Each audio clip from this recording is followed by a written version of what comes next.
noite, a paz do Senhor para você que está entrando aí. Desde já gostaria de convidar a todos, né, que estão nos acompanhando ao vivo aí pelo Face. Agradecer a vida dos irmãos, agradecer a Deus, né, por estarmos iniciando e dando esse primeiro pontapé aí nesse primeiro episódio, né? E desde já gostaria de pedir, divulga para os seus amigos. Hoje a gente vai debater vários temas aqui, né, e que você possa divulgar aí, que tudo que a gente falar aqui possa edificar a sua vida. Não é não, paizão? É isso aí. E lembrando, né, a todos que estão nos assistindo, nos ouvindo, que esse é um programa piloto. Pode ser que tenha algumas falhas no áudio, no vídeo, mas conforme a gente for fazendo, nós vamos melhorando e vamos deixando cada vez mais bonito aí para a gente poder fazer algo sempre com mais excelência, né? Hoje nós teríamos aqui a presença também do pastor Paulo, mas ele por algum motivo não conseguiu chegar e, como prometido, nós íamos iniciar a live às 8 horas e agora são exatamente 8 horas. Então a gente vai dar o início. Se ele chegar, nós abrimos a porta ali para ele, ele entra e começa a participar com a gente, tá bom? Bora! Bora! É isso aí. Vamos lá, galera. Hoje a gente tivemos algumas perguntas lá no nosso Instagram, né? A gente deixou... Lembrando que o nosso podcast vai ser um podcast em aberto, onde vamos falar sobre vários temas, né? E de início a gente colocou alguns temas lá que a galera gostaria de ouvir. E um dos temas foi justamente sobre o nome da nossa igreja, né? O porquê do nome, um pouco da construção da estrutura da nossa igreja, enfim. E é isso que a gente vai iniciar aqui, basicamente. Quem vai estar falando aqui mais com a gente vai ser o nosso paizão aqui, contando um pouco sobre o porquê o nome Casa de Maquir, o porquê abrir igreja, enfim. Vamos lá, né? Vamos para a primeira pergunta, então. Que eu acho. Você quer falar o que primeiro? Você quer falar sobre a Casa de Maquir ou você quer contar um pouco aí a sua história? Acho que sua história é mais emocionante, né? Deixa no final, né? Não, depende. Nós temos uma história longa, né? Não sei se... Tem pressa para acabar o podcast? Não. Acho que até 10 horas tá bom. Então né? tá bom. Meu ministério iniciou muito cedo, né, Luan? Meu ministério iniciou quando eu acabei de aceitar Jesus com 22 anos de idade. Eu iniciei meu ministério. E desde quando nós começamos, nós passamos por várias denominações, várias igrejas. E todas elas eu tirei um proveito muito importante para minha vida. Nós aprendemos muitas coisas, né? Todas as igrejas no qual eu passei, todos os pastores que me pastorearam, me ensinaram muitas coisas, sem exceção nenhuma. A gente entende que aprendemos o que deve ser feito e aprendemos o que não deve ser feito também, né? E quando o nosso ministério iniciou, eu tive, então, na nossa carreira ministerial, eu e minha esposa, nós tivemos várias oportunidades para nós abrirmos uma igreja ou estarmos na frente de um trabalho, mas esse nunca foi o nosso anseio, nunca foi um desejo que ardia no nosso coração na época. Então a gente passando por esses ministérios, nós aprendíamos, víamos e Deus foi moldando a gente até chegar no tempo de hoje, né? Isso tem mais ou menos aí uns 20 anos, nós fomos sendo aí moldados por Deus até chegar nos tempos atuais, onde agora que não teve como fugir, né? Daí Deus chegando na nossa vida e Deus nos colocou aqui para poder iniciar esse projeto Casa de Maquir, que é um projeto diferente aí do que as outras igrejas conhecem, do que a gente conhece por igrejas por aí, né? Não, legal. Só uma pergunta já pro senhor. Tipo assim, o senhor, não sei se o senhor veio de algum princípio religioso antes da sua conversão, se era católico, se era... Minha família, meu pai ele era afastado da igreja, né? Na minha adolescência, na minha juventude, meus pais eles já conheciam o evangelho, porém não eram praticantes do evangelho. Nós éramos todos afastados da igreja, né? E eu vim assim de uma fase de adolescência um pouco revoltada, um pouco conturbada, né? Fui envolvido com drogas, né? Cheguei a mexer com tráfico, e fiz muitas coisas ruins, né? Já pelo fato dos meus pais não serem pessoas que estavam dentro do evangelho, me ensinando, me encaminhando dentro dessa palavra que é o evangelho de Cristo, né?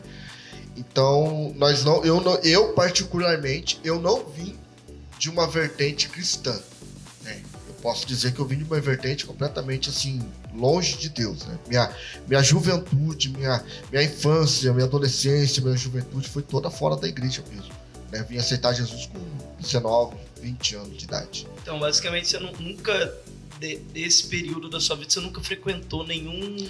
Eu lembro quando criança, minha mãe às vezes nos levava na igreja, né? Eu até lembro assim, que era, assim, não sei para as outras crianças, mas para mim era meio que um choque, assim, sabe? Porque a minha mãe me pegava pelo braço, levava na salinha das crianças e subia pro culto, eu ficava, caramba, o que eu tô fazendo aqui, entendeu? E não tinha muito entretenimento naquela época, né, cara? Eu ficava, de verdade, eu me sentia meio que abandonado lá naquela salinha. Minha mãe largou eu aqui, né? E aí o culto rolando lá em cima e Será que minha mãe vai me buscar? Parecia que eu tava sendo largado, mas deveria ser por causa que eu passei um período, quando eu tinha uns 4 para 5 anos de idade, eu tive uma infecção muito séria no intestino, quase que eu morri, né? E eu fiquei, acho que uns 20 dias internado. Então, naquela época, os pais não podiam acompanhar as crianças. Então, eu lembro que minha mãe me levava no hospital e me largava lá, cara, na mão das enfermeiras. Então, quando começou esse negócio de ir na escolinha da igreja, eu acho que eu tinha esse mesmo sentimento. Acho que era um trauma, né, que eu precisava de cuidar, né? Mas acabei... trauma instalado. Daí acabava ficando assim com esse trauma. Mas eram poucas das vezes que eu me lembro de ter ido na igreja, foram essas. Então, basicamente, durante sua infância, você teve essa vivência. E daí, quando que foi o período, assim, que você começou realmente a ir na sua adolescência, assim? Você falou também que não ficou muito dentro, né? Não, a minha adolescência foi totalmente fora da igreja mesmo. Fui um adolescente muito problemático, né? Eu tive, assim, uns momentos de revolta, de explosividade, um cara que era completamente sanguíneo. Então eu nunca imaginei, eu não me imaginava dentro de uma igreja, né? E até que então, por conta de uns acontecimentos que aconteceram dentro da casa dos meus pais, né? E então nós tivemos que pegar a minha irmã, na época, sair correndo para casa da minha avó, para as pessoas estarem orando pela minha irmã, porque ela estava ali com uma possessão demoníaca, né? E nesse dia, a partir de então, aí a gente passou a conhecer o Evangelho, né? Nós passamos a conhecer o Evangelho e eu lembro que na casa da minha avó eu aceitei Jesus. Foi o primeiro contato com Cristo que nós tivemos. Você lembra sua idade? Eu lembro, eu devia ter uns 21 anos, mais ou menos. Era um jovem. Um garoto ainda. Mas aí eu me lembro que nesse dia meu pai reconciliou, a minha família toda, meus pais, meus irmãos, todos aceitaram Jesus nesse mesmo dia, né? E aí nós fomos para casa. E todas as vezes que nós íamos pro culto, eu achava que eu precisava aceitar Jesus, cara. Eu ia lá na frente, passou a falar, alguém quer aceitar Jesus? Ninguém me ensinava, ninguém falou nada, então eu ia lá na frente, né? Até que nós começamos a congregar numa igreja ali no Mirantes do Buquirinha, era uma Assembleia de Deus da Missão, era o pastor Euclides, na época, o meu primeiro pastor. Nós começamos a congregar ali, e aí ele fazia, né, no final do culto, alguém quer aceitar Jesus? Eu ia. Aí na outra semana, alguém quer aceitar Jesus? Eu ia. Aí um dia ele falou pra mim, irmão, deixa eu falar uma coisa pro senhor. O senhor precisa mais de aceitar Jesus. Você aceitou, tá legal. Agora vamos passar, outro processo, né? Daí ele começou a me ensinar algumas coisas dentro do Evangelho. Pra garantir, né? Para garantir, pelo menos umas 5, 6 vezes eu levantei a mão. Pra garantir. Mas aí depois desse processo da aceitação, batismo, e aí o pastoreio? Começou com qual idade?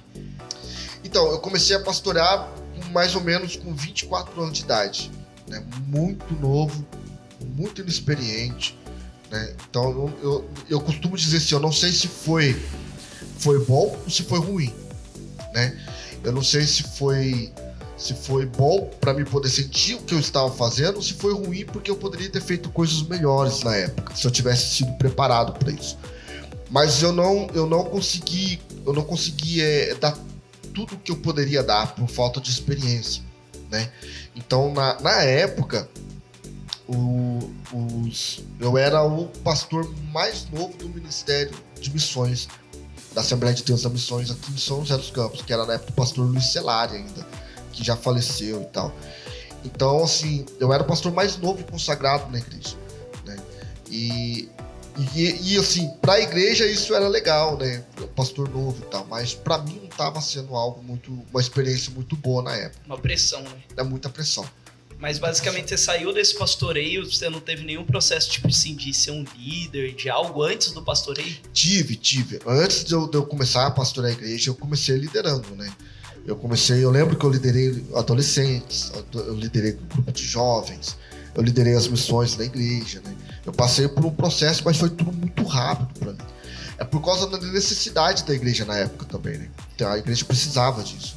Assim, o senhor não é muito velho, né? Mas assim, as dificuldades que o senhor encontrou naquela época ali dos adolescentes na qual o senhor liderou, os jovens na qual o senhor liderou, o senhor acha que hoje, nos dias atuais, né, que basicamente uma criança já tem um telefone com uma facilidade maior na mão, enfim, você acha que as dificuldades de hoje são as mesmas? Completamente diferente. Você acha que hoje é mais difícil? Muito mais. Muito mais difícil. Você pastorear uma igreja na época que nós estamos vivendo hoje é muito mais difícil do que quando você pastoreava antigamente. Eu tive o privilégio de viver as duas épocas, né? A época antes da tecnologia do celular e agora após, né? Ou durante a tecnologia, né? Tecnologia da internet, da comunicação, essa comunicação rápida que nós temos hoje. Então hoje é muito mais difícil. Você ser um pastor nos dias de hoje exige muito mais do que antigamente. Entende? Acaba sendo bom por um lado que você tem essa questão da tecnologia, né? Que você consegue expandir para mais pessoas, mas acaba sendo ruim para o outro por a questão mesmo da facilidade. Porque assim, as pessoas estão muito mais bem informadas hoje. Isso seja tanto pro lado bom quanto pro lado ruim. Hoje nós temos pessoas que têm a informação nas mãos, né? Que têm acesso à informação, então elas não estão dispostas a ouvir qualquer coisa mais. Sim. Hoje nós temos pessoas na igreja que seguem Tiago Brunet, fala um aí. André Fernandes, David Leonardo, né? São grandes influenciadores da mídia aí no mundo cristão. Entendeu? Então, se você tem uma igreja hoje que não causa um impacto positivo na vida das pessoas, você fica ultrapassado, você fica para trás.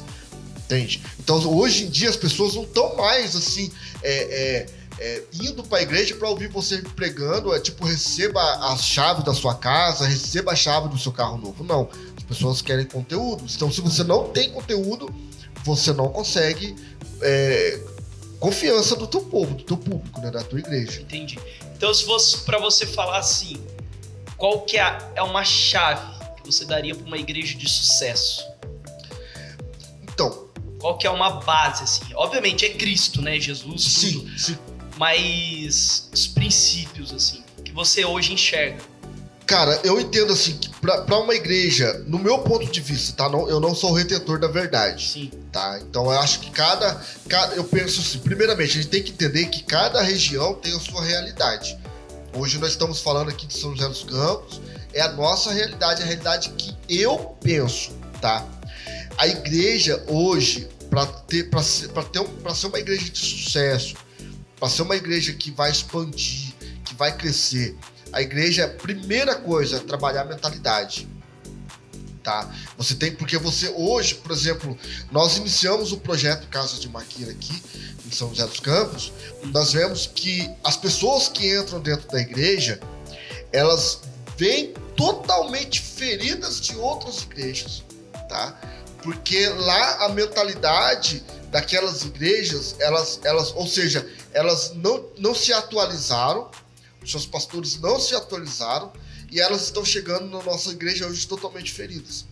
Então, o que eu tenho que fazer com essa pessoa? Eu tenho que mudar a mentalidade dela. Ela tem que entender que o pastor não quer extorquir ela, porque ela saiu da outra igreja extorquida, ela se sente extorquida. Ela tem que entender que o pastor não vai bater nela, que o pastor vai cuidar dela. Ela tem que entender que aqui dentro da igreja é um ambiente de paternidade. Entende? Ela tem que entender que no ambiente que ela entra, ela vai encontrar pais espirituais dentro da igreja. Porque hoje, entende que as pessoas que entram, que vêm para a igreja, vamos classificar essas pessoas como pessoas órfãos espirituais. Essas pessoas foram rejeitadas, elas foram excluídas, elas foram abandonadas pelos seus pais espirituais. E agora elas estão entrando dentro da igreja buscando uma nova chance. E aí ela chega dentro da igreja, se ela não encontrar um ambiente acolhedor, um ambiente que ama, um ambiente que cura, um ambiente que quer mudar o pensamento dela em relação à igreja, ela vai permanecer mais alguns dias ali e vai embora de novo. Então, para a igreja hoje, ela ser uma igreja sólida, ela tem que, primeiro, o pastor, o dirigente, ele tem que aprender, ele tem que desenvolver uma mudança de pensamento nas pessoas que estão feridas. Entende? Porque assim, ó, existem, Luan, existe um ditado aí que falam assim, Jesus não vai voltar enquanto o evangelho não for pregado à última pessoa. Cara, eu penso comigo assim, tá? Se nós formos olhar esse lado da escatologia, isso está falando no milênio. Isso já está falando depois que Jesus já veio, que foi estabelecido o milênio, o reino de Cristo. Hoje nós não pregamos o evangelho do reino, nós pregamos o evangelho da graça. Entende? Então, como que o evangelho já foi expandido? Aí as pessoas falam assim, mas por que o pastor não abriu uma igreja lá no meio da roça onde ninguém ouviu o evangelho? Me fala em São José dos Campos quem nunca ouviu o evangelho. Agora, se nós falarmos sobre pessoas feridas, é outro assunto. É outro assunto. Agora, me fala em São José dos Campos quantas pessoas que estão feridas dentro da igreja, que estão desistindo de ser um cristão, que estão abandonando a fé porque foram abandonadas por seu pai espiritual, ou foram maltratadas, ou foram abusadas pelos seus pais espirituais. O ambiente que era para ser um ambiente de cura, um ambiente de acolhimento, abusou dela no sentido assim de extorsão, ou até fisicamente, entende? E agora o nosso papel é o quê? É resgatar essas pessoas. É mostrar para ela que o evangelho ainda está de pé, que Jesus ainda vai voltar, que a igreja ainda é uma igreja viva e que existe um ambiente acolhedor para ela. Então, eu penso que a igreja de sucesso é uma igreja que acredita que as pessoas podem mudar e ser curadas dos seus traumas. Nesse pensamento de igreja de sucesso, qual você acha, né? Você basicamente mostrou aí pra gente a chave de uma igreja de sucesso. Mas o que você acha que hoje não leva uma igreja a ser isso? Obviamente, questão o pastor não acabar mudando a mentalidade do seu liderado ali, da sua ovelha. Mas o que mais você acha que atrapalha nisso? Então, primeiro nós temos que identificar o seguinte, o que é uma igreja de sucesso? Certo. Nós estamos falando do sucesso. Qual o sucesso?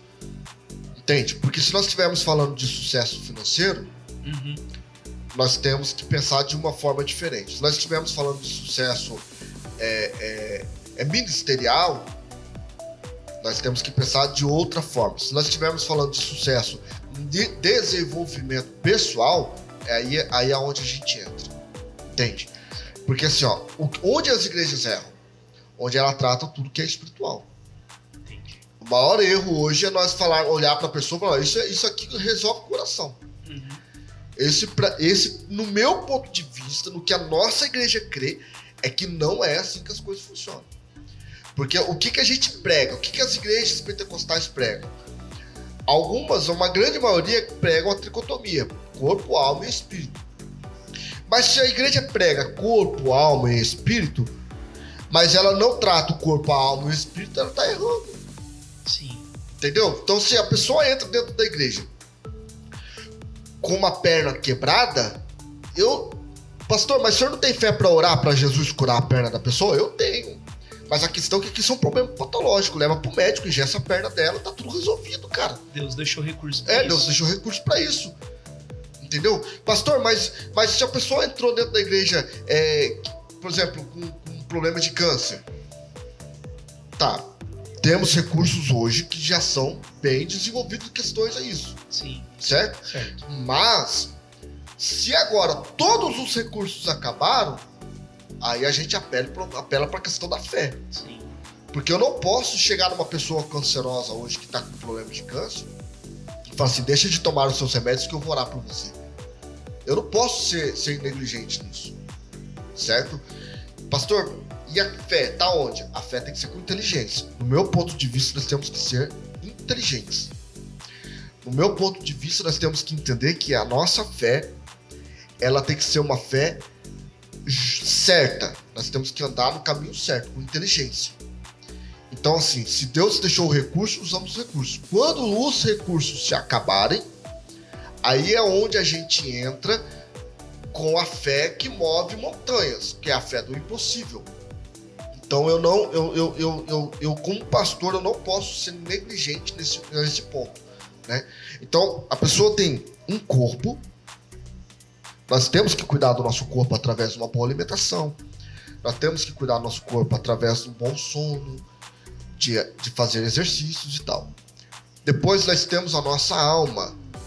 O que é a nossa alma? A nossa alma é o centro das nossas emoções, o que nos difere dos animais. O animal, ele tem a alma vivente, né? A alma do animal, o animal ele é dicótomo, ele não tem espírito, ele só tem alma, corpo e alma vivente. O ser humano, ele tem corpo, alma e espírito. A junção do espírito com a alma nos difere dos animais, que nos faz sermos inteligentes. Então, a nossa alma é onde habita o nosso sentimento, é onde habita o que nós sentimos.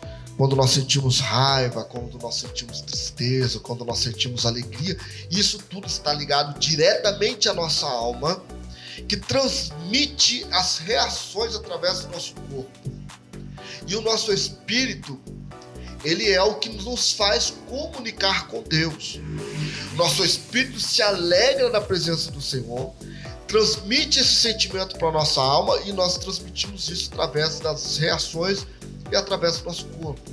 Então nós temos que cuidar desses três tomos, né? Que são 3 partes.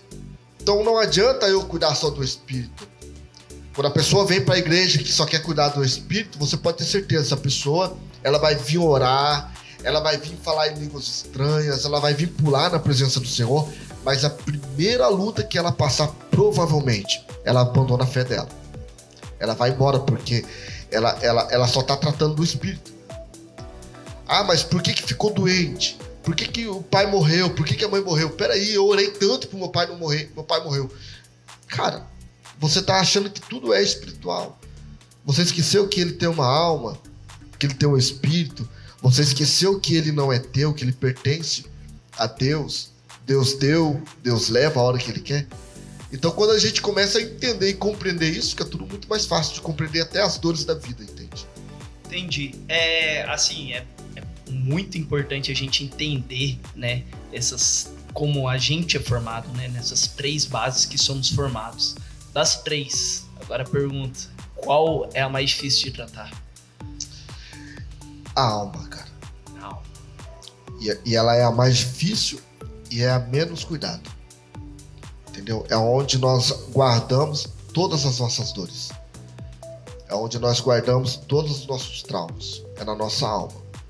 Os especialistas chamam isso de subconsciente ou inconsciente, né? E nós entendemos que a nossa alma, ela guarda informações desde sempre, desde quando nós fomos gerados.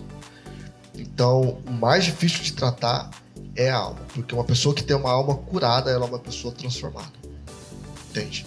Quem tem uma alma curada, ela é uma pessoa que é destravada, cara, ela vai pra vida. Nada para ela, nada impede ela de crescer, de desenvolver, nada tira ela da presença de Deus, entendeu? Porque ela compreende ela mesma, entendeu? Então, o mais difícil de tudo é tratar a alma. O corpo tá aí, os médicos vai e cuida dele, entendeu? O espírito, só dobrar o joelho, orar, ler a Bíblia, ouvir hinos, ouvir louvor, tá resolvendo. Mas a alma, não. É o difícil. É o difícil. Você acha que as igrejas atuais negligenciam isso? Ou não? Não todas, mas a maioria. É. A maioria das igrejas pode ver que, se você, olhando-se para a vertente arminiana, a vertente pentecostal, tá? Nós vamos ver que as igrejas estão fazendo movimentos, fazendo muita coisa dentro da igreja para atrair multidões, para atrair muita gente, mas elas não pararam E alguns pastores vão até criticar, entendeu? Vão até falar, não, esse cara tá ficando louco, ele tá viajando, ele tá completamente fora da Bíblia. Mas eu tô preparado, pode falar o que quiser. Sim. Eu sei o que eu tô fazendo. Então, assim, a gente passou tudo por um princípio, né? Você contou aí um pouco da sua história, conseguimos abordar aí alguns quesitos também em relação à sua vivência dentro da igreja. Você tem várias experiências, né, por dentro de igreja. Você nos apresentou aqui alguns pontos de sucesso, alguns pontos de fracasso dentro das nossas igrejas atuais. Agora, a grande pergunta: como que é o princípio de trabalho dentro da igreja Casa de Maquir, na qual você pastoreia? Primeiro, não estou preocupado com multidões. Certo. Tá? Se alguém estiver falando assim, a nosso respeito, falando assim, nossa, lá a igreja dele nem está crescendo, pode ficar tranquilo. É isso mesmo, o objetivo é esse, não é ter uma multidão de pessoas aqui dentro. Ou seja, melhor, vou explicar melhor. Todo pastor quer uma igreja cheia. Uhum. Mas eu quero uma igreja cheia de pessoas curadas. Então, o princípio de trabalho da igreja de Casa de Maquir é cumprir o propósito da Casa de Maquir. O que é a Casa de Maquir? Quem é Maquir? Quem foi Maquir? É compreender o que a Bíblia diz. Uhum. Maquir, ele era um homem que ele tinha uma ONG na terra de Lodebar, onde ele recebia todos os órfãos, todos os soldados que foram feridos. Se você pegar a história, os historiadores da Bíblia, e você começar a ler, você vai entender que Maquir, ele tinha um acordo para que os homens feridos não fossem mortos no campo de batalha, mas fossem levados para a ONG que ele tinha, porque ele queria dar uma nova chance para esses homens, né? Então, quando Deus falou conosco para que nós abramos a nossa igreja, e eu tinha alguns meses antes ministrado e pregado sobre Casa de Maquir, né? E eu lembro que quando eu preguei essa mensagem, Luan, eu saí do banheiro de casa, cheguei em casa, estava tudo suado, fui tomar um banho. Eu saí do banheiro de casa, olhei para minha esposa e falei para ela assim, Casa de Maquir. Aí eu disse a ela, parece até o nome de uma igreja, né? Ela disse, verdade.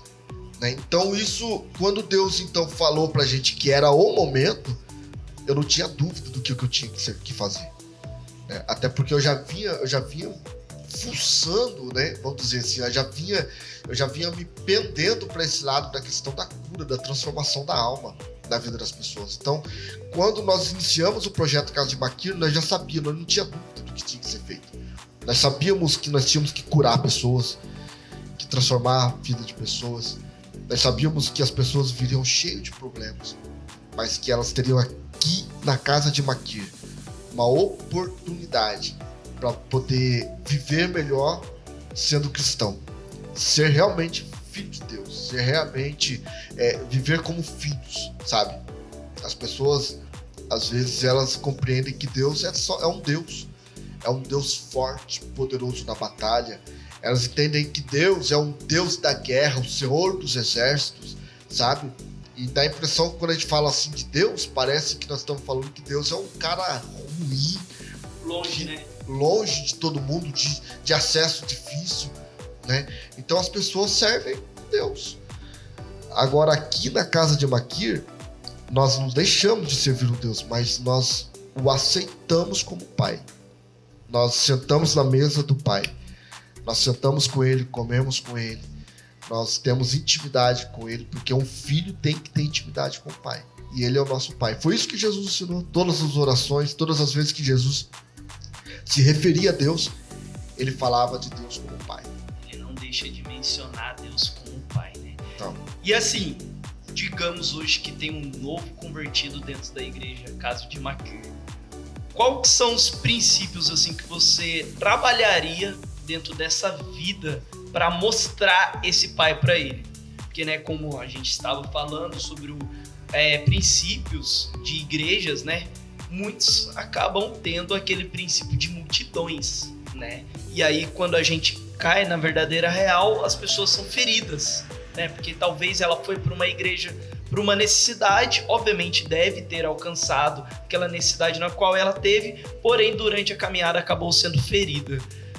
E aqui na casa de Makir, como não ferir uma pessoa que chegou, que estava atrás de uma necessidade? Como você mostra o pai para essa pessoa? Então, aqui nós temos que entender o seguinte. Primeira coisa, a igreja ela tem que entender que esse é um ambiente acolhedor. Como eu falei no começo, é um ambiente acolhedor. É onde as pessoas órfãos espirituais encontrarão pais espirituais. É o primeiro passo. O novo convertido, quando ele chega na igreja, na casa de Makir, ele chega com curiosidade. Ele é um curioso em busca de uma nova oportunidade, tá? Então ele vem para a igreja e agora a gente faz nos aproximar. Se for um jovem, né, o líder de jovem vai se aproximar dele, vai saber a história dele. Agora, como que eu vou apresentar Deus como pai a um garoto que ele tem um problema com paternidade? Como que eu vou apresentar Deus como um pai, como um provedor na vida dele, se ele não sabe o que é ter um pai provedor?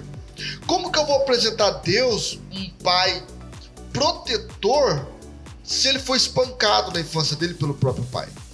É aí que entra a questão da alma. É isso que nós temos que entender. Aí entra a questão da alma, porque assim, as pessoas às vezes entram dentro da igreja e os pastores não sabem nem a história dela, cara. Como que você vai cuidar de alguém que você não sabe a história dela? Você não senta com ela para tomar um café. Aqui da igreja, todos já sentaram na minha mesa para tomar café comigo. Todos, cara. Eu faço questão. Entende? Por quê? Porque eu preciso saber a história. Eu preciso saber quem você foi, de onde você veio, quem eram os seus pais, como eles eram. Porque através disso, Deus vai me mostrar onde que eu tenho que tocar no seu coração. Através disso, Deus vai me mostrar o que eu tenho que mexer dentro de você para que você seja uma pessoa estável, estabilizada espiritualmente na presença do Senhor. Se eu não faço isso, se eu só fico em cima de um púlpito pregando, fazendo movimentos, ministrando profecias e chaves na vida de todo mundo, eu vou ter uma pessoa que vai ficar aqui 6 meses e vai embora. Agora, se eu vou lá no problema, na raiz do problema, na dor do cara. Ah, pastor, eu tenho um problema com meu pai me abandonou, eu não sei o que é ter um pai. Eu fui criado pelas minhas avós, pelos meus tios, eu fui criado por qualquer pessoa, menos pelo meu pai. Então, beleza, filho. Se você quiser ter um contato com Deus como pai, se você quiser reconhecer Deus como pai, você precisa curar isso em você. E aí nós entramos e curamos isso na vida da pessoa. Seja através da oração, seja através da técnicas terapêuticas ou qualquer outra técnica, mas nós vamos buscar a cura. Quando essa pessoa estiver curada, resolvida com o pai dela, agora sim, ela vai começar a ver Deus como pai também, porque antes ela não via. Ela via Deus como um carrasco, ela via Deus como um distante dela, longe dela, difícil de acesso. Mas agora não, agora ela entende, Deus é o meu pai. Ele é o meu Abba Pai. Agora sim ela sabe que... Então esse é o processo, esse é o procedimento que nós falamos na casa de Makir. Entendi. E assim, como foi você desde o início, assim, desde a sua conversão? Você sempre conseguiu ver Deus como pai assim, facilmente assim? Ou você teve esses processos também de ver Deus distante, né? Como que foi essa questão de figura paterna de Deus para você? Eu não tive problema de ver Deus como pai, porque eu tive um bom pai. Eu tive uma família muito bem estruturada, né? Por mais que meu pai e minha mãe, demoramos a entender o chamado de Deus na nossa vida, mas meu pai sempre foi um pai provedor, um pai protetor, né? Ele dentro das suas limitações, ele nos provia tudo que ele podia nos prover, ele trazia para dentro de casa. Então eu não tive essa dificuldade porque eu já sabia o que é ter o amor de pai, né? Então, quando eu fui pra igreja, eu só não tinha o conhecimento de ser filho e servo. Eu não sabia qual era a diferença. Entende? Então, eu era servo. Mas quando eu descobri que eu podia ser filho, daí as coisas mudaram pra mim. Daí eu comecei a pensar de forma diferente. Mas até então, pra mim, antes disso, eu era um servo. Eu ia pra igreja como servo, né? Então, eu achava que crente tinha que sofrer mesmo, sabe? Eu achava que crente tinha que passar perrengue. Eu achava que, não, eu tô na igreja, tipo, é mais ou menos assim, não. Tô indo pra igreja, o pneu do carro furou, é porque Deus tá tratando alguma coisa ali comigo, sabe? Alguma coisa nesse sentido. Eu achava que era assim que as coisas funcionavam, né? Como você colocar tudo pro mundo espiritual, né? Igual a gente acabou de falar aqui. Exatamente, porque só era ensinado isso. Aí você né? vai ver o pneu que você não calibrou Não certo, calibrou, né? tá careca, não troca o pneu furou, lógico, é normal. Aí é o diabo tá furioso, isso. né? Porque esses dias eu tô te fazendo essa pergunta, porque esses dias eu tava vendo uma pregação e eu achei muito interessante. Tá. E o pregador, ele falou que existe 4 tipos de cristãos, né? O primeiro é o escravo. O escravo é aquele que trabalha pro reino com medo de ir pro inferno. Isso. Certo? Então, basicamente, você vê o escravo, ele trabalha com medo de apanhar, com medo da punição. O segundo é o servo. O servo, ele tá ali, tá servindo, mas qualquer proposta sai fora. O segundo é o amigo. Ele senta na mesa, fica ali com o amigo, mas qualquer momento ele também pode sair fora. E o último é o filho, que come da comida do pai, que abre a geladeira do pai, que tem a comunhão com o pai. E é por isso que eu te perguntei se você passou por esses processos. Eu, por exemplo, passei intensamente dentro dos 4 processos. Eu lembro que no começo da minha caminhada eu tinha muito medo de ir pro inferno. Eu acho que a gente veio pra igreja com medo de ir pro inferno, né, cara? Sim. Então, apesar de eu ter passado, né, eu tenho meu testemunho, não vou contar hoje aqui, mas eu tive câncer, né, e eu fui pra igreja primeiramente com interesse, primeiro ser curado, né, na época as pessoas na qual me pastoreavam falavam, cara, você quer que Deus te cure? Então serve a ele. Então foi por um certo interesse, certo? Depois, quando eu estava dentro da igreja, que eu comecei a aprender algumas coisas, que o começo da minha caminhada foi lá pelos 14 anos, 13 anos, eu comecei a ir com medo de ir pro inferno. Falei, vai que Jesus volta e eu fico, né? E o segundo, pelo princípio de servir. E hoje eu tenho uma plena convicção que Deus, ele é o meu Pai. Hoje eu, como cristão, consigo ver que o Senhor, ele é o meu Pai. E eu o reconheço, além de Deus, como meu Pai. E eu acho que hoje, nas igrejas atuais, eu vejo essa dificuldade que as pessoas têm, cara, sabe? De ver Deus realmente como um pai, como igual você falou, como um pai que cuida, como um pai que protege, sabe? E eu vejo isso, é muito triste, né, cara? Porque as pessoas acabam negligenciando muitas coisas, né? Não, porque abre mão. Você abre mão do direito de filho quando você é um servo. É isso que eu queria que as pessoas entendessem. Eu queria fazer uma pergunta, aproveitando aí, o pessoal que tá aí na live. Quem é você?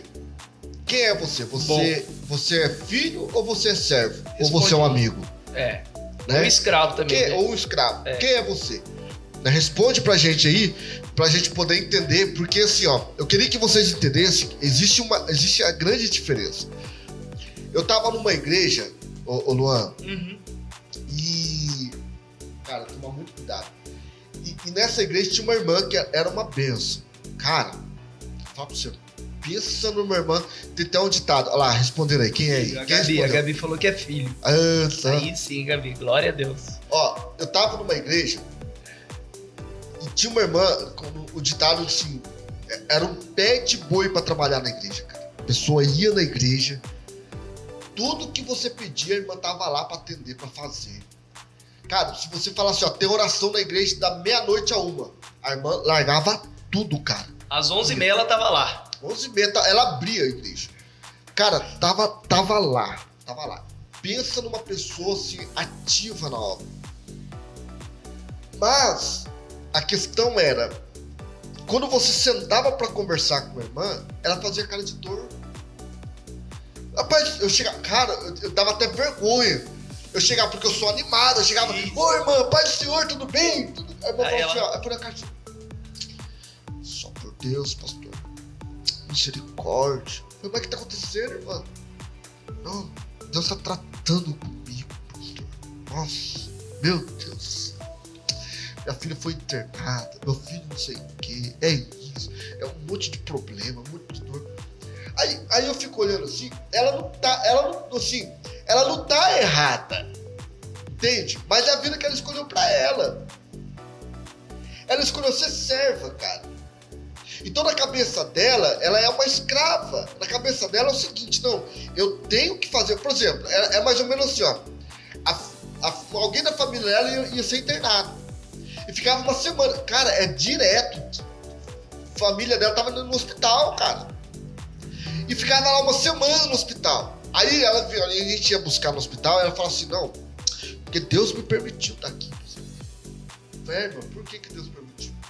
Ah, porque eu preguei o evangelho, falei do amor de Deus para fulano, para ciclano. Aí eu tenho que respeitar. Mas na hora, o mesmo sentimento, na hora o sentimento que vem em mim, no meu pensamento, assim, caramba, cara, a pessoa precisa deixar o filho ficar doente, ser internado para poder ir lá pregar. Por que não vai ser o filho ficar doente, cara? Porque assim, ó, o escravo, ele faz para ter. O escravo, ele trabalha para comer. Ele trabalha para ter algo em troca.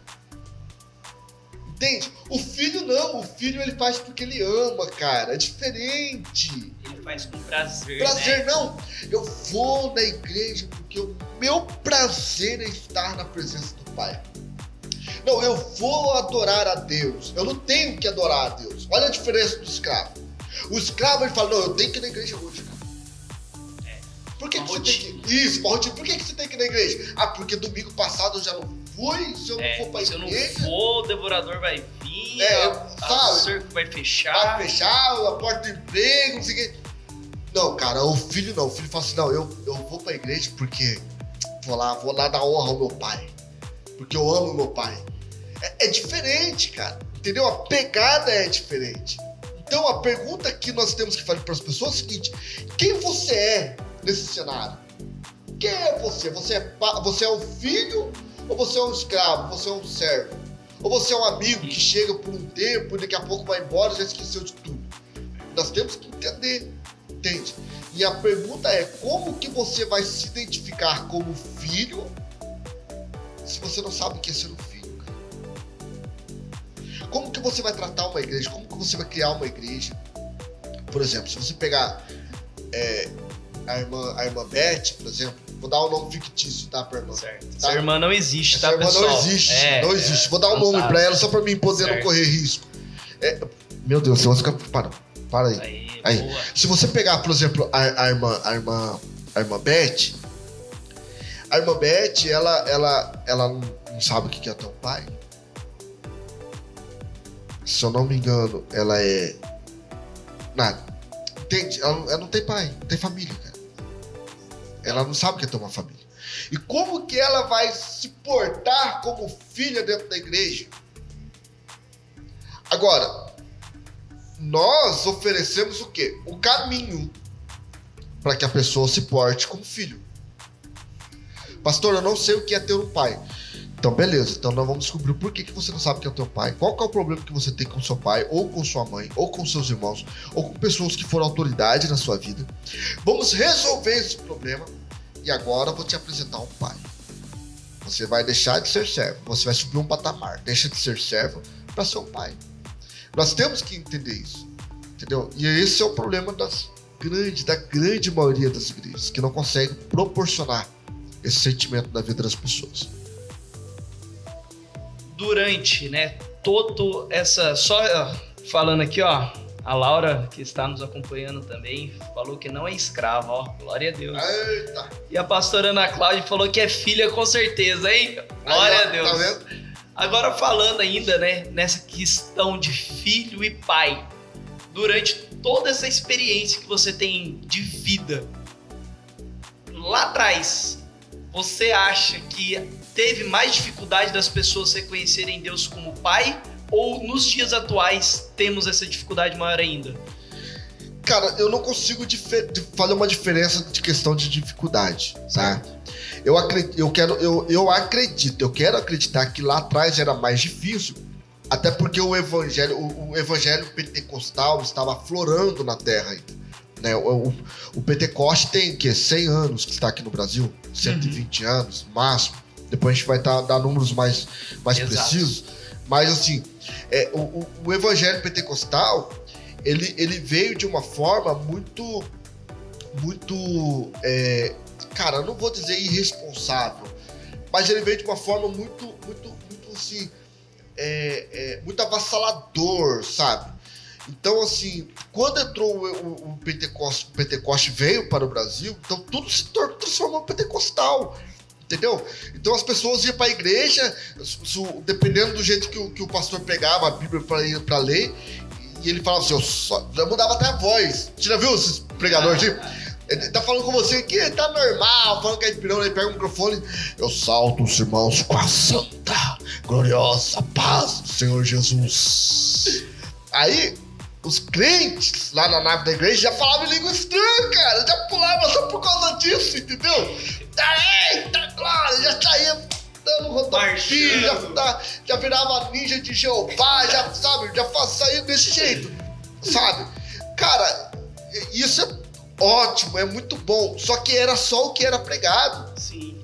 Era só o que era pregado, entendeu? Aí o que acontece? Não tinha hoje essa vertente de curar a alma, de curar a dor do cara. Aí se você pegasse, por exemplo, vou falar da minha época, tá? Ali em 2004, 2003, mais ou menos, no começo que eu tava na igreja, que era nesse nível, cara. Era nesse nível. A gente, camarada, acabava de pregar lá, a gente pegava a mão do outro assim, ó, e já tava sapateado. Rodando. Entrava na igreja rodando. Era desse jeito, era desse nível. Aí eu pergunto pra você, onde estão esses caras? Onde eles estão, cara? Aí você vai olhar, não querem nem saber do evangelho mais. Abandonaram o evangelho. Mas cadê aquele barulho todo? Cadê aquela espiritualidade toda? Não era de Deus? Eu não posso julgar. Mas a grande questão é o seguinte, assim, foi tratado todo o espiritual, as pessoas se sentiam servas, ia para a igreja porque tinha que ir para a igreja, a ponto de pastores pregassem, ó, quem no crente que não vem para a escola dominical vai pro inferno, entendeu? Então você tinha que ir para a escola dominical. Aí já entra o princípio de escravo, né? Do princípio de escravo, se você não faz, você não tem, entendeu? Entra o princípio de escravo. Aí a pergunta é, cadê essas pessoas? Então, antigamente não tinha essa informação. Hoje nós temos essa informação. Hoje nós temos, assim, os pastores já estão bem mais informados, entendeu? Eu, por exemplo, eu busco informação todos os dias, sabe? Eu com a minha esposa, a pastora Ana Cláudia, a gente busca todos os dias, a gente lê sobre isso, a gente busca algo sobre isso, a gente quer viver experiências novas sobre isso. Então as pessoas entram dentro da igreja e ela, da minha parte, ela tem essa informação.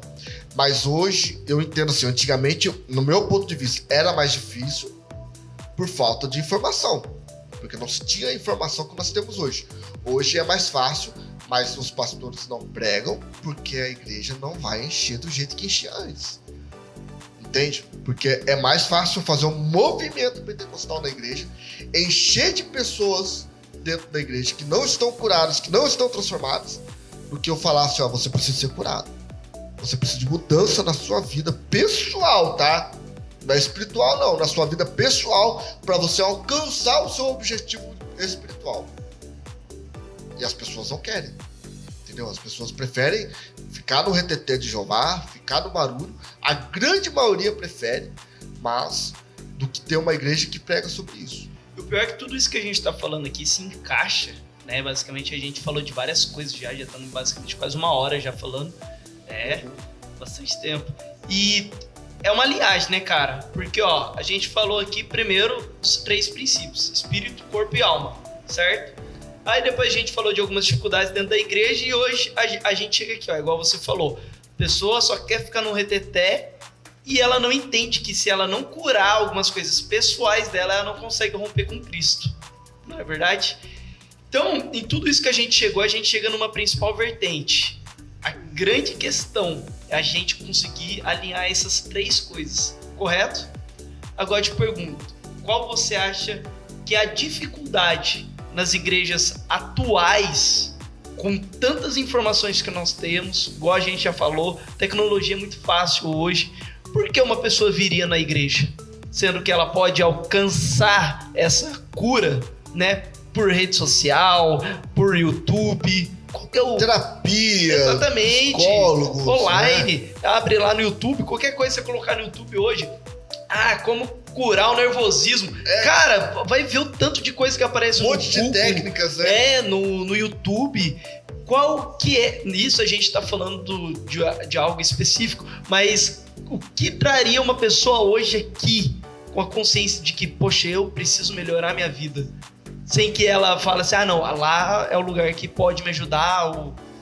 Cara, é N fatores. Você tocou no assunto que nossa, é até legal de falar, eu até gosto de falar sobre ele, tá? É uma série de fatores, assim, que faz uma diferença muito grande, tá? Primeira coisa, eu vou te fazer uma pergunta e você me responde. Certo? Toma cuidado aí. Ó, eu vou te perguntar, você me responde.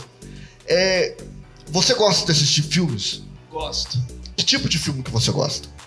Olha, eu gosto bastante de ação, guerra. Eu gosto de filme de extraterrestres, heróis. Eu gosto dessas paradas loucas. Porque eu sei que já não existe mesmo, então eu gosto. Tá?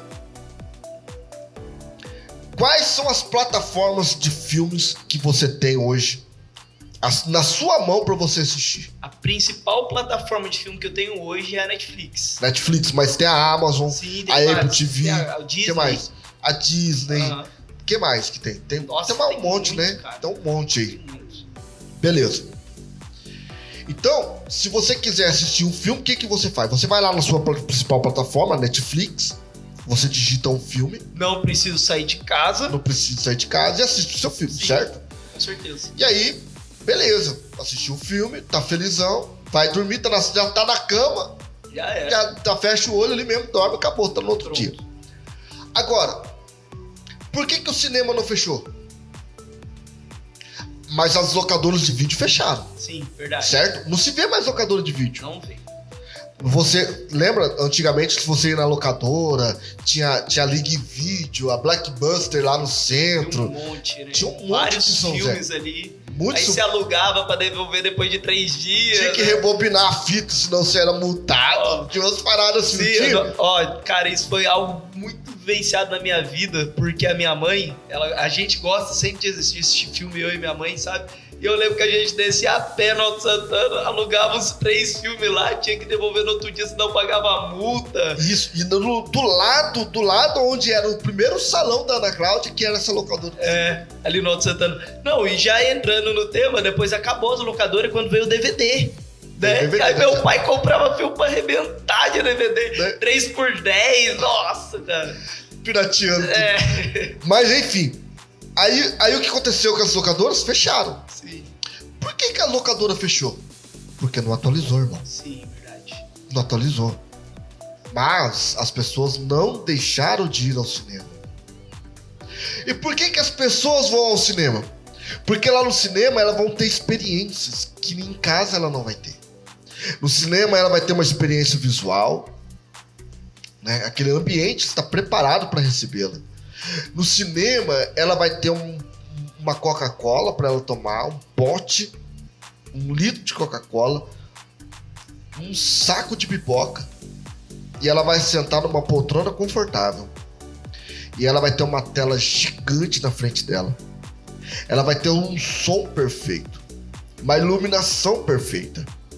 Ou seja, no cinema, ela vai ter uma experiência visual. Ela vai ter uma experiência de relacionamento com os amigos que ela vai no cinema. Ela vai ter uma experiência auditiva. Entende? Agora fala pra mim. Se a igreja não atualizar, diante de tudo isso que você tá falando, que nós temos aí tantos pregadores renomados na internet. Cara, o que você quiser ouvir na internet, você ouve, cara. O que você quiser. Eu tô com depressão. O que fazer? Qual pastor vai pregar sobre depressão hoje? Cura da depressão. Aí vai digitar pastor pregando sobre depressão. Ele vai lá, vai assistir. E aí ele vai aplicar aquilo na vida dele. Pode ser curado ou não.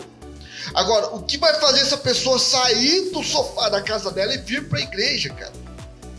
Você entendeu? E aí você chega na igreja, né? Não tem um bom som. Não tem um ambiente acolhedor. Não tem uma boa cadeira para sentar, não tem um banheiro para usar, não tem pessoas preparadas para recepcioná-las. E qual a experiência que a igreja vai oferecer? Se a igreja não se atualiza, Luan, fecha, igual as locadoras. Fecha, cara. Porque assim, o que eu faria se eu tivesse uma locadora? Gente, tá acabando essa parada de alugar filme, vou alugar um data show, vou colocar um som da hora aqui, vou apagar a luz, pintar tudo de preto e vou fazer um cinema aqui, ué.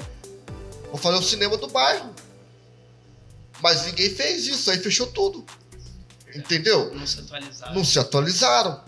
Eles poderiam ter pensado nisso, mas não pensaram. Então, assim, se a igreja não se preparar para o que está vindo por aí, cara, se a igreja não se posicionar, não tratar... Porque agora, imagina para você, hoje nós estamos falando sobre a questão de paternidade, a questão de feridas à alma, de traumas. Imagina daqui 5 anos. Porque hoje nós acabamos de sair da pandemia. Sim. Quantas pessoas que perderam parentes, Sim. perderam os entes queridos, perderam emprego.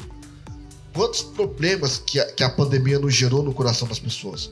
E aí as igrejas não se atualizar para tratar isso, meu... Não adianta. Nós vamos estar com uma geração de pessoas daqui a 5 anos, todas quebradas, destruídas, todas decepcionadas com a igreja, com os pais, com tudo, com Deus, entendeu? Tem que se atualizar, cara. Tem que se atualizar. Já aproveitando, né? Eu ia até, inclusive, te fazer essa pergunta. Como você vê uma igreja do futuro, cara? Porque, como você disse, né? Lá em 2003, né? Se eu não me engano, cara, galera, tudo no fogo, tudo espiritual, tudo. Não que isso tenha mudado, né? Mas eu acho que hoje, pastores, né? Assim como o princípio da casa de Maquir, estão sabendo tratar melhor das pessoas e não espiritualizando tudo. E o futuro, cara? Então, o futuro sempre ele é incerto. Entende?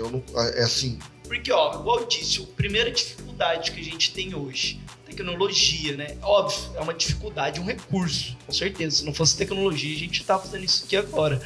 Mas o grande problema é esse, cara. Tipo assim, esse diferencial, né, que a igreja tem que ter pra atender esse cara, sair da casa dele e tá vindo aqui, certo? O que é uma luta hoje. Mas e o futuro, cara? Porque... né, além da pessoa sair, ela gera comunhão. E é isso que Cristo quer que a igreja tenha, né? Sim. Mas e o futuro, cara? Voltando a perguntar. Então, é muito... Assim, se a gente não... Assim, tentando prever alguma coisa, certo, que é incerto, o futuro é incerto. Mas dentro da sua perspectiva, o que você acha? Dentro do que eu sinto, cara, eu sinto assim que no futuro... Porque assim, ó... Tem um pastor amigo meu que ele falou algo uma vez que me deixou de orelha em pé, de alerta. Os nossos ancestrais, os crentes de 10, 20 anos atrás, eles estavam... vamos voltar, os primórdios, a igreja primitiva estava correndo. Certo. Correndo porque ela queria transmitir o evangelho. Ela estava correndo. Depois veio a igreja mais atualizada. Vamos jogar uns 100 anos depois de Cristo, 200 anos depois de Cristo. Essa igreja já não estava correndo mais, ela estava andando. Ela estava falando de Jesus aqui, falando de Jesus ali. Vamos falar de mais 300, 400 anos depois. Essa igreja, ela já não estava mais andando, ela estava parada. E vamos falar de mais 300, 400 anos, essa igreja não está mais parada. Agora ela se sentou, que são nossos pais, que são de 20, 30 anos atrás. É uma igreja que está sentada. E agora, se nós falarmos na nossa época, é uma igreja que está deitada. E se nós formos olhar mais para frente, o que será da nossa igreja? Por quê? Porque assim, ó, o anseio para se falar do amor de Cristo tá ficando sempre em segundo plano. O que será da igreja? O que será de Cristo? O que será ou melhor, o que será dos cristãos?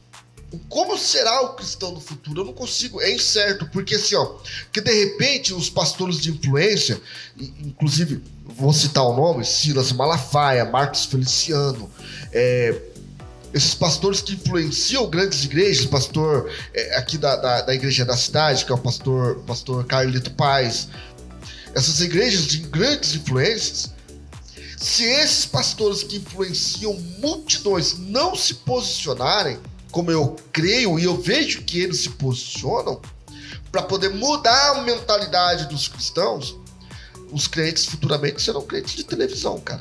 Serão crentes de tablet. Tá, não vou pra igreja hoje, que eu vou assistir o culto aqui. Pastor, vai estar ligando o pastor trazer a ceia. Pastor, você pode mandar um motoboy trazer uma Santa Ceia pra mim aqui? Não deu pra mim dar uma Santa Ceia, mas eu vou receber aqui na porta de casa, tá? E você vê, né, que, por exemplo, o Covid, obviamente a gente não pode negligenciar, foi uma doença que realmente devastou o mundo, né? Matou muitas pessoas, né? Muitas pessoas faleceram com isso.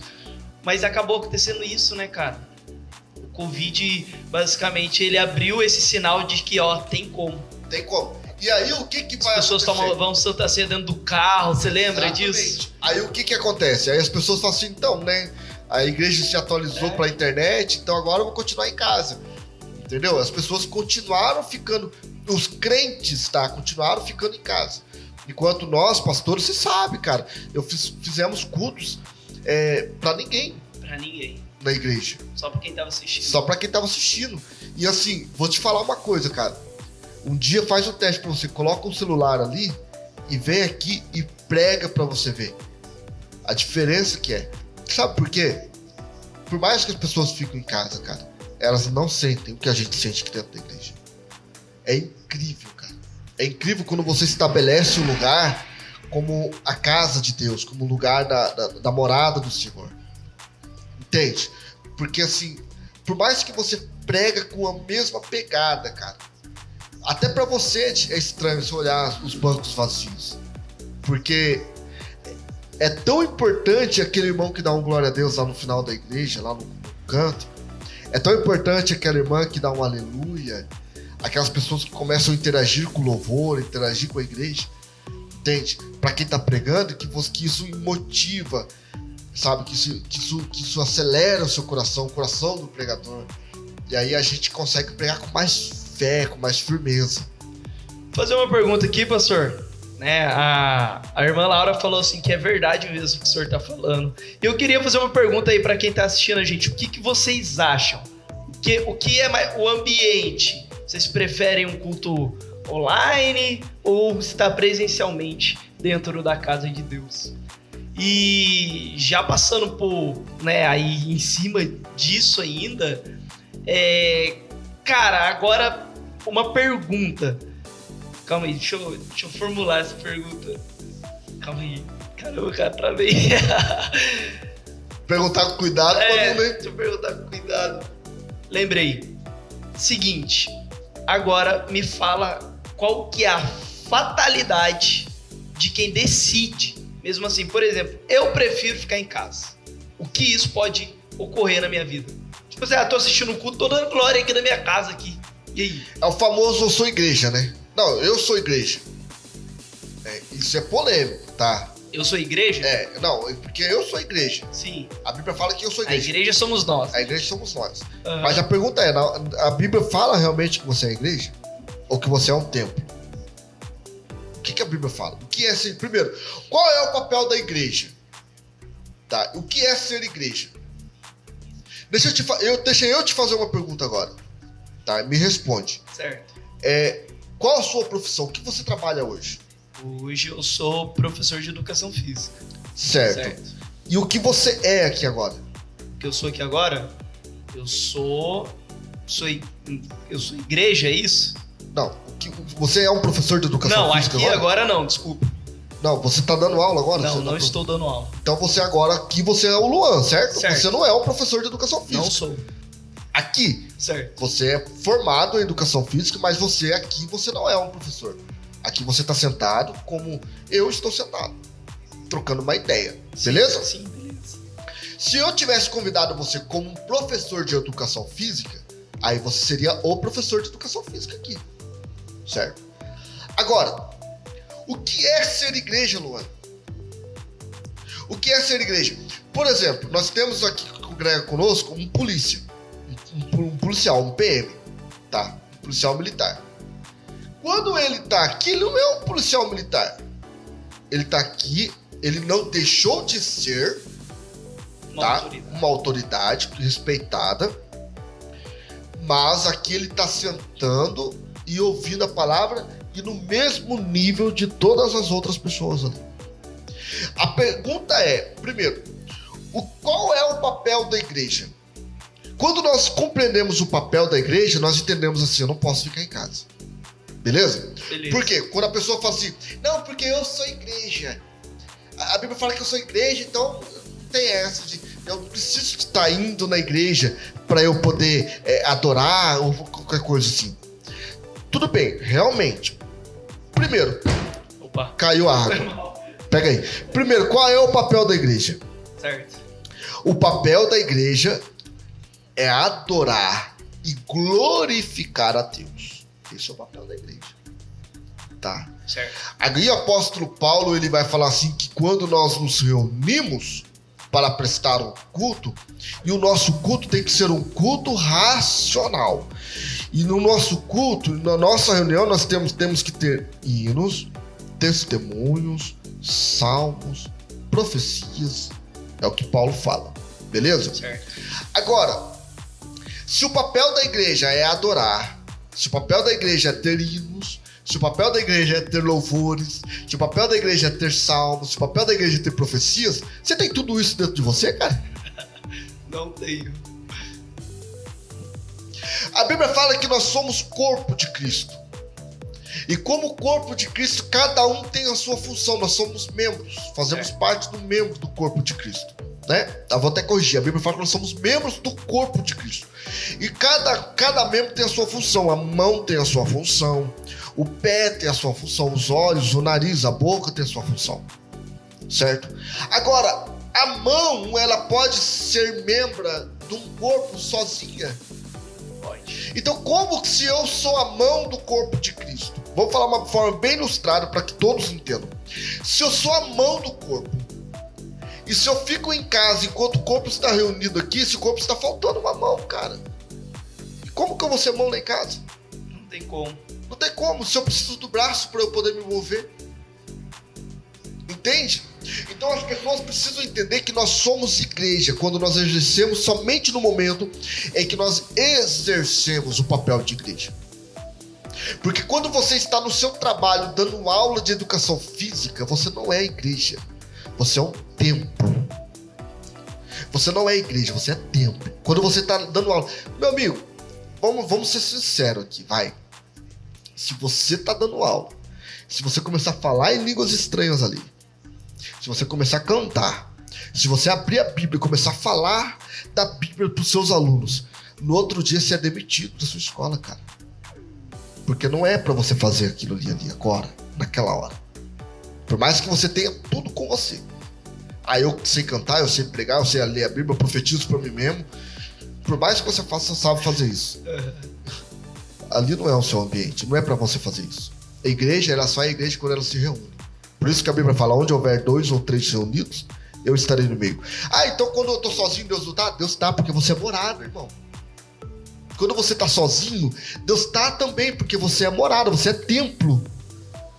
Mas ele só está junto, onde houver 2 ou 3 reunidos, eu estou no meio, porque você está fazendo o papel de igreja. Agora sim, qualquer ambiente pode se tornar uma igreja. Eu posso chamar você, Luan, vem cá comigo. Chamar lá mais um lá, vem cá comigo. Vamos cantar um louvor aqui, vamos fazer um culto. Aí sim, ó, aí nós somos igreja. Mas se nós estiver reunido falando de futebol, falando de luta, de MMA, irmão, nós não estamos sendo igreja, cara. Estamos sendo templo. Sendo templo. É isso que as pessoas têm que entender. Agora, eu vou ficar em casa porque eu sou igreja. Primeiro, você não é igreja sozinho. Entenda isso. Você não é igreja sozinho. Você só é igreja quando você faz parte do corpo. E Deus levantou o seu corpo. Agora nós vamos falar assim, ó, no corpo local. Qual é o corpo local? O corpo local de Cristo é onde nós nos reunimos e Cristo ele é o cabeça e nós fazemos parte dos corpos. Qual é o corpo no âmbito universo? Nós estamos falando agora de todas as igrejas do mundo. Nós fazemos parte do corpo de Cristo no sentido universal. Mas quando nós entramos dentro de uma igreja para adorar a Deus, ali nós somos igreja. Quando nós estamos em casa fazendo janta, tomando banho, nós não somos igreja, nós somos templo. Aí se você diferenciar isso, eu duvido que alguém fique em casa assistindo culto online e falando assim, eu sou igreja. Show de bola, galera. É isso aí. Ó, vou abrir aqui. Posso abrir para perguntas aqui, pastor? Abre aí. Vou ver se alguém perguntou alguma coisa. Ó, quem tiver qualquer dúvida, já manda aí, por favor. Sobre o que foi falado. Isso. Vamos lá. Sobre o que foi falado, pergunte alguma coisa. Vou ver se aqui no Instagram tem alguma coisa aqui que a galera perguntou. Qualquer dúvida, hein, galera? Vamos lá. Vamos ver. Vamos ver. Ah, não. A galera colocou aqui para falar sobre escatologia. Ótimo assunto. Nossa, aí sim. Escatologia é... Já dá um resumo aí. O que é escatologia? Pra quem não sabe, né? Escatologia é a palavra, é o que se prega, o que se ensina a respeito do Apocalipse e os outros demais livros que estão ligados diretamente a ele, né? Mas aí, assim, pra gente falar sobre escatologia, nós precisamos aprofundar. Quem fez a pergunta? Consegue ver? Nós precisamos... Foi o Wallace. Então, nós precisamos aprofundar esse assunto, porque o assunto escatológico, ele tem vários temas que podem ser abordados, né? Ele tem vários temas. Então, nós precisamos de determinar um tema. Por exemplo, vamos falar sobre a volta de Cristo. É um assunto escatológico, né? É um tema que a gente vai tratar. Seria um tema legal para a gente poder debater um dia desse, né? A respeito disso. Vamos falar sobre, por exemplo, a transfiguração de Cristo no monte. Cara, tem muita gente que tem dúvida a respeito disso. Cara, peraí, Moisés morreu, por que Moisés apareceu para Jesus? Por que o rosto de Cristo brilhou? Por que Elias estava ali? Então a gente tem um monte de dúvida, cara. Um monte de dúvida a respeito disso. E nós podemos tirar um dia para falar sobre isso, né? Somente sobre isso. E é um assunto muito legal. Então, vamos responder o Wallace aí. De repente, vamos fazer um pô de casa só sobre escatologia. Sobre show de bola. Entendeu? Pra gente poder... vai. E leva tempo? Leva tempo, né? É umas 3 horas de bate-papo aí. Show de bola. A gente vai estar se programando certinho pra gente estar fazendo isso pra próxima. Professor, acho que a gente tá 1h15 já. Eu vou finalizar com uma pergunta aqui agora. A gente veio aqui, durante todo esse período, a gente falou tudo sobre a história, sobre os princípios, tudo mais. Agora eu queria saber, realmente, Makir, cara, o que esse cara tinha na cabeça de fazer e cuidar daquelas pessoas? Por que Makir te inspira hoje, nos dias atuais? Então, cara, ele realmente foi um cara fora da caixa, né? Foi fora da caixa. Se você for olhar, assim, imagina você ter que dar atenção para as pessoas que são menos olhado pela sociedade, para aquelas pessoas que não tem nada para te oferecer, né? Que não oferece retorno financeiro nenhum para você. Então, hoje nós vemos o que me inspira nele é exatamente isso, Luan. Porque Makir, a casa de Makir, ele acolheu Mefibosete, que não tinha nada, cara. Mefibosete perdeu seu pai, perdeu seu avô. A mulher caiu em cima dele, quebrou as 2 pernas do cara. O cara não tinha pra onde ir.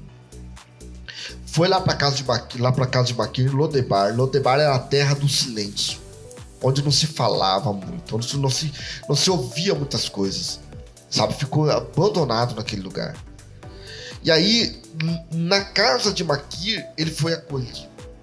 Alguém olhou pra ele e falou, cara, por mais que você tá com os 2 pés quebrados, por mais que seus avós morreram, que seus pais morreram, e você não tem acesso nenhum ao trono de Davi, você é bem-vindo aqui. E o mesmo Makir, Outro dia estava andando de cavalo e Davi tinha fugido dos seus filhos. O rei Davi. Ainda com a unção de rei. Ele fugiu do seu filho Absalão para não ser morto, porque Absalão estava dando um golpe de estado nele. Ele tinha que fugir. E agora a Bíblia vai falar que ele estava na beira da estrada, com fome, sem ter o que comer, sem ter o que vestir. O mesmo homem, Maquir, ele passava de cavalo, ele viu Davi ali. Ele reconhece Davi. Ele fala: sobe no meu cavalo, vamos lá para minha casa, que lá eu vou cuidar de você. Ou seja, ele cuidou do pobre, ele cuidou do rico. Ele não fez diferença nenhuma, cara. A mesma comida que ele dava pro pobre, ele deu ali para Davi, cara. Entende? O mesmo cobertor que cobriu Mefibosete, cobriu Davi. Então ele não fez diferença, cara. Sabe? Então assim, o que isso me inspira, cara? O que isso me inspira? Me inspira porque as pessoas, cara, pra mim não tem diferença.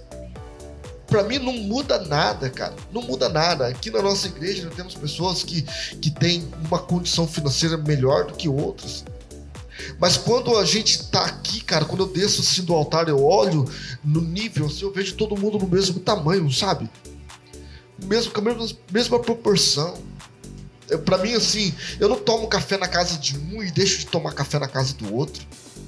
Sabe? Porque na casa do outro não tem um leite pra colocar no café, talvez, ou não tem uma bolacha.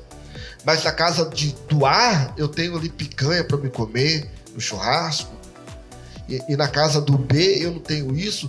E não é por isso que eu deixo de ir de um lado ou ir do outro. Sabe?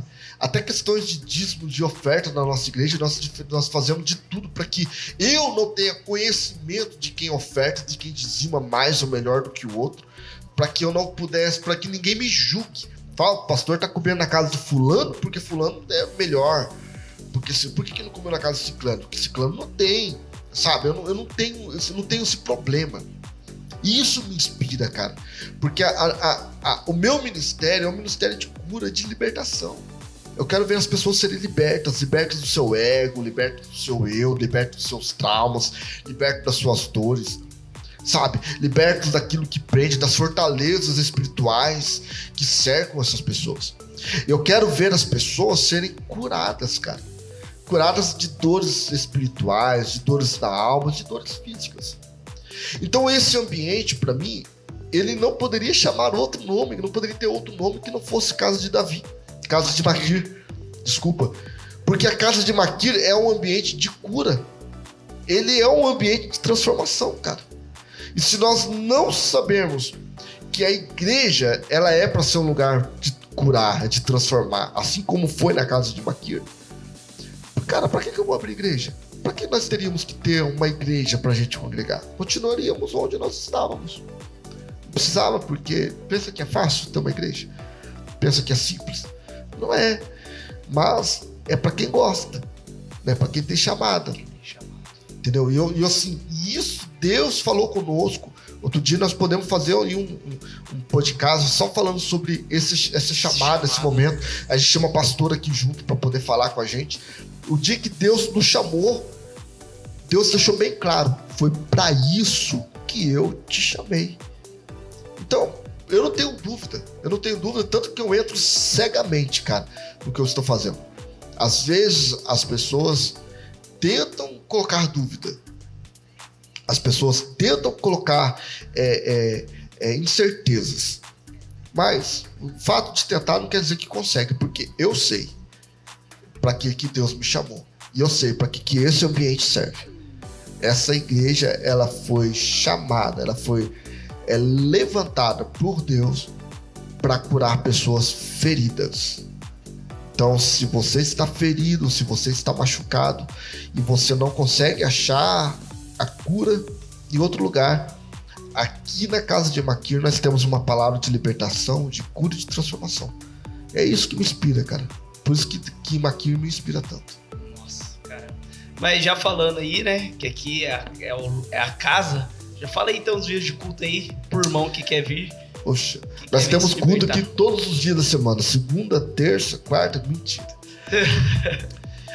aqui nossos cultos é na quinta e no domingo, tá? Quinta-feira, nossos cultos começam às 19h30, onde nós denominamos esse culto como culto Liberte-se. Por que liberte-se? Por que liberte-se? Liberte-se porque aqui nós ensinamos você a se libertar, a se curar. Ah, entendi. Então você traz aqui, é fogo, é cura, é isso ou não? Não, aqui Não. palavra. Ah, tá. Palavra. Nós mostramos dentro da Bíblia o que a Bíblia fala e nós aplicamos isso nas nossas vidas.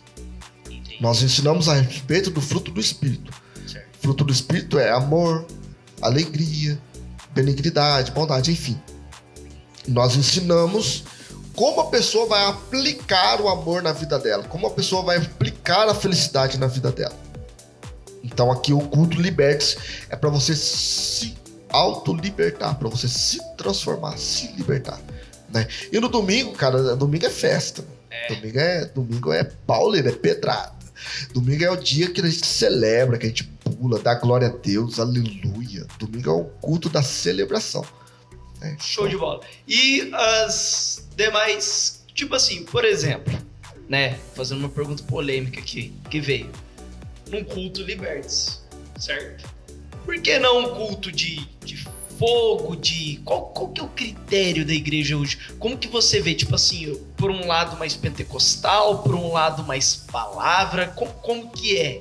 É tudo. É tudo? Você junta os dois e dá a casa de Maquir. e dá a casa de Maquir. Uhum. Exatamente. Você pega o pentecostal, você pega a palavra e você junta e aí você aplica na vida das pessoas.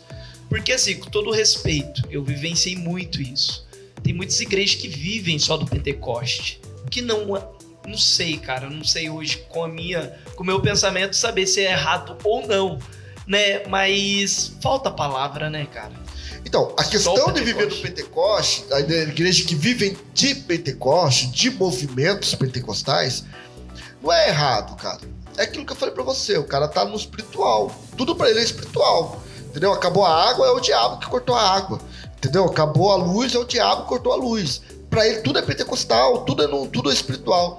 Eu conheci um pastor que o microfone, os irmãos iam cantar e o CD não rodava, porque na época o CD não era pendrive ainda. O CD não rodava, ficava enroscado lá. Aí ele pegava o microfone e falou assim: levanta a mão, irmãos, vamos orar porque o diabo está furioso contra a nossa igreja. Meu Deus do céu, velho. Cara, é um CD que tá arranhado, entendeu? Dá o microfone, começa a falhar. Não, o diabo tá furioso, não consigo pregar com o microfone falhou. Cara, só você soldar o cabinho aqui dentro, entendeu? Não é o diabo, não. Sabe? Então, assim, vive disso.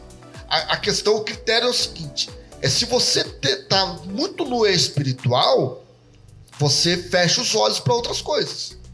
Se você está muito na palavra, você deixa o espiritual de lado e você vira uma igreja fria, né? Agora, você tem que trabalhar os dois lados. Nós cremos no evangelho, que é o evangelho do fogo, o evangelho do Pentecostes. Nós cremos nos cinco ministérios.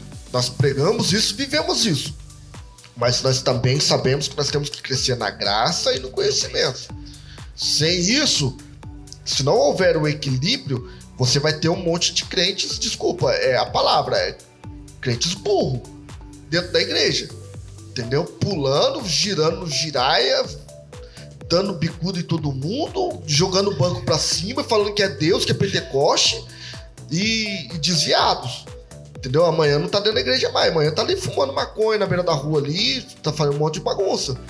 Entendeu? Agora, quando você trabalha os dois, você tem os dois, você ensina ele a palavra, o caminho do conhecimento, e ainda você ensina ele que você deve aplicar essa palavra na sua vida, aí você tem crentes mais sólidos. Então as pessoas não desviam fácil não, cara. Show de bola. Pastorzão, acho que deu o horário, né? Gente, 1h30 já. Ou você acha que tem mais assunto? Não, acabou. Acho que gastou tudo já, né? Ó, queria agradecer a você que ficou aí desde o início com a gente, nos assistindo, né? Já gostaria de agradecer também a vida do senhor, do pastor, de todos que comentaram, de todos que ajudaram aí na divulgação. Só ver se não tem mais nenhuma pergunta aqui, né? Não tem mais nada, não. Deixa eu aqui, atualizar aqui. Isso, só o Wallace mesmo aqui. É, só o Wallace. É isso aí. E já comunicando... só foi o Wallace mesmo. Se alguém tiver mais alguma pergunta, ó, agora é a hora, hein, galera? É agora, hein? Agora é a hora, hein? 3, 2... Vamos ver se alguém vai mandar aqui. Calma aí que tá indo ainda. Isso. Mas, ó, já lembrando aqui, né, enquanto você vai formulando a sua pergunta aí em relação a tudo que a gente conversou, né, semana que vem a gente vamos estar fazendo aqui o nosso pó de casa com os jovens aqui da nossa igreja. Por semana que vem, dia 9, né? 9 de setembro, vamos estar fazendo aqui nosso pó de casa com os nossos jovens aqui da igreja. Porque dia 10 de setembro vamos ter a nossa conferência jovem aqui dentro da nossa igreja, que vai ser o tema Por Você. E você é o nosso convidado a estar vindo nessa conferência, ser impactado, pelo amor de Deus. E aí, acho que é isso, né, cara? É isso, né? bem assim mesmo, né? E vai, considerando também que daqui a pouco vai iniciar a célula de jovens, né? Já falando, aproveitando sobre isso também, a gente vai estar iniciando aí a célula na região leste. Se você que é da região leste está nos assistindo, fala, eu tô assistindo, beleza? A gente vamos estar iniciando uma célula na região leste, ok? Você que está assistindo a gente pelo Facebook, entre no nosso grupo do Instagram. Lá tem todas as informações que você precisa sobre a nossa igreja, ok? Inclusive horário, endereço e o local da nossa célula na região leste, ok? Da região norte também estará sendo falada lá no nosso grupo, ok? Também vamos fazer uma célula na região norte de São José dos Campos. É isso aí. É isso mais aí. alguma coisa? Não, só isso. Deixa eu ver se alguém vai fazer alguma pergunta, né? Eu acho que ninguém vai fazer pergunta. Eu acho que se ninguém fez pergunta, tá todo mundo entendido. Tá esclarecido. É a mesma coisa, posso estar errada, né? Mas é a mesma coisa mecânico que tem muito carro, né? Ou o cara é muito bom, ou os carros estão tudo voltando que ele arrumou, né? É verdade. Deus abençoe a todos, que Deus possa derramar sobre vocês as bênçãos na sua palavra registrada. Luan, obrigado também por ter se disposto a iniciar esse projeto. Como eu falei, é um projeto piloto ainda, Sim. Mas parece que tá dando certo, acho que vai dar certo, Sim. né? E nós vamos melhorando conforme a gente for adquirindo aí recursos, a gente vai melhorando aí a nossa transmissão, nós vamos melhorando aí a nossas captação de áudio e Deus vai dando pra gente as diretrizes para fazer. E pra gente finalizar, galera, essa live vai ficar salva, tá? Então curte, compartilha pra quem você acha que deveria ouvir. Às vezes acabou chegando do trabalho, né, agora, então você vai conseguir assistir essa live depois, tá bom? E se você gostou, comenta aí, gostei, curte, compartilha e tamo junto. Eu acho que é isso, né, pastorzão? É isso mesmo. Então, valeu, até a próxima e até a próxima. É isso. Um abraço, tchau.